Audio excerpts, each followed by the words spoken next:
నమస్తే గురుగారు. నమస్తే. అసలు ఈ వృశ్చిక రాశి వారు అంటే ఎవరు? వీళ్ళకి సంవత్సరం ఎలా ఉండబోతుంది? విశాఖ నక్షత్రం 4వ పాదం అనగా ఒక పాదం వారు, అనురాధ నక్షత్రం 1, 2, 3, 4 పాదాల వారు, జ్యేష్ఠ నక్షత్రం 1, 2, 3, 4 పాదాల వారు, ఈ 9 నక్షత్ర పాదాల వారు వృశ్చిక రాశి వారు అవుతారు. అలాగే వృశ్చిక మాసంలో జన్మించిన వారందరూ, ఇంకా వృశ్చిక రాశికి సంబంధించిన నక్షత్రాల్లో జన్మించి అదే నామ నక్షత్రాలు కలిగిన వారందరూ కూడా వృశ్చిక రాశి వారే అవుతారమ్మా. వీరికి సంవత్సరం ఆదాయ వ్యయాలు ఎలా ఉండబోతున్నాయి గురువు? ఆదాయం 2, వ్యయం 14, రాజ్యపూజ్యం 5, అవమానం 2గా చెప్పడం జరిగింది ఈ సంవత్సరం. వీళ్ళకి అనుకూలమైన గ్రహాలు ఏంటి? వాటి వల్ల ఎలాంటి ఫలితాలు పొందుతారు వీళ్ళు? ఈ వృశ్చిక రాశి వారికి ఈ సంవత్సరము గురువు కాస్త 50% అనుకూలంగా ఉన్నాడమ్మా. ఈయన ఇప్పుడు 7వ భావంలో సంచరిస్తున్నాడు, అనగా వృషభ రాశిలో. వృశ్చిక రాశి వారికి 7వ భావమైనటువంటి ఆ వృషభ రాశిలో గురు సంచారం అనేటువంటిది విశేషమైన సుఫలితాలను అందిస్తుంది. ఎంతవరకు? మే 14 వరకు. ఆ తర్వాత అష్టమానికి గురువు వెళ్తున్నాడు కనుక గురువు 50% సుఫలితాలను ఇచ్చేటువంటి వాతావరణం కనిపిస్తుంది మనకు. అలాగే ఈ శని భగవానుడు ఇప్పుడు వీరికి 4వ భావంలో ఉన్నాడు. దాన్ని అర్ధాష్టమ శని అంటాం. అది ఉగాది పండుగ రోజుకు ముందు రోజే 5వ భావానికి వెళ్తున్నాడు కనుక అర్ధాష్టమ శని దోషం నుంచి వీరు బయటపడి శని కూడా వీరికి అనుకూలంగా మారారు, 5వ శని అని చెప్పుకోవచ్చు వారికి. ఇక రాహువు పూర్తిగా వీరికి ప్రతికూలంగా మారేటువంటి పరిస్థితి కనిపిస్తుంది. అనగా ఇప్పుడు 5వ భావంలో రాహు ఉన్నాడు, ఆయన చతుర్థానికి వస్తాడు. కొంత బెటర్ 5వ భావంతో పోలిస్తే చతుర్థ రాహు అనేటువంటిది కొంత వీరికి అనుకూలంగానే చెప్పుకోవచ్చు. కేతువు మాత్రం వీరికి పూర్తిగా అనుకూలంగా ఉన్నాడు. ఇప్పుడు లాభంలో ఉన్నటువంటి కేతువు మే 18 తర్వాత దశమానికి వెళ్తాడు. 10వ భావంలో కూడా కేతువు పూర్తిగా సహకారాన్ని అందిస్తాడు, దైవ బలాన్ని ఇస్తాడు. ఈ రకంగా కేతువు పూర్తిగా వీళ్ళకి సహకరిస్తున్నాడు. రాహు 50% సహకరిస్తున్నాడు, గురువు సహకరిస్తున్నారు. ఇక ఈ వృశ్చిక రాశికి అధిపతి అయినటువంటి కుజుడు 50% సహకరిస్తున్నాడు.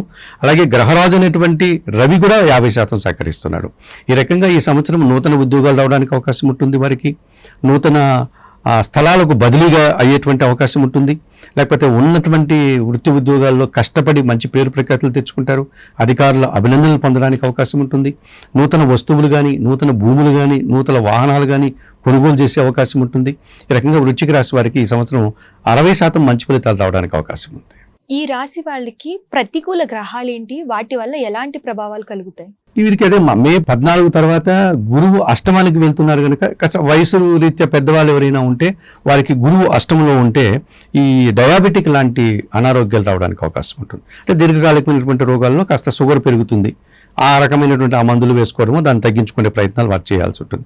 జన సంబంధాలు కూడా కొంచెం ఇబ్బందికరంగా మారుతాయి. అంటే ఇదివరకు మనకు సహకరించి మనకు ఒక ఆత్మీయులుగా ఉన్నటువంటి స్నేహితులు కాస్త ప్రతికూలంగా మారుతారు. మనకు వారికి మధ్య ఏదైనా మనస్పర్ధలు రావడానికి అవకాశం ఉంటుంది. ఆ కారణంగా ఏవో చిన్న చిన్న మనస్పర్ధలు వచ్చేటువంటి అవకాశం కానీ, అంటే జన సంబంధాలు చెడిపోయేటువంటి అవకాశం ఏర్పడుతుంది.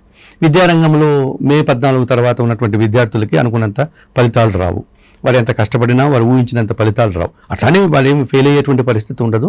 మార్కుల శాతం తగ్గేటువంటి అవకాశం కనిపిస్తుంది. ఇక శని భగవానుడు ఎట్లాగో అర్ధాష్టమ శని దోషాన్ని తొలగి వారికి 5వ వెళ్ళారు కాబట్టి కొన్ని ఆలోచనలు నిదానంగా అనుకున్నటువంటి పనులు జరిగేటువంటి అవకాశం ఉంటుంది. సంతానం కూడా వెంటనే వాళ్ళ సక్సెస్ని పొందలేక కాస్త నిదానంగా వారు పొందేటువంటి పరిస్థితి కనిపిస్తుంది. ఇక వీరికి కేతువు ఎట్లాగో పూర్తిగా అనుకూలంగా సంచరిస్తున్నాడు.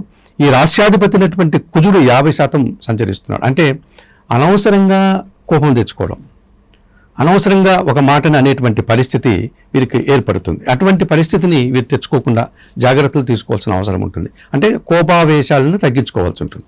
ఇక భూములు కొనుగోలు విషయంలో కానీ, వాహనాల కొనుగోలు విషయంలో 1కి 2 సార్లు ఆలోచించి తొందరపడకుండా అటువంటి కార్యక్రమాలు కన్నా వీరు నిర్ణయం తీసుకోగలిగితే మంచి ఫలితాలు రావడానికి అవకాశం ఉంటుంది.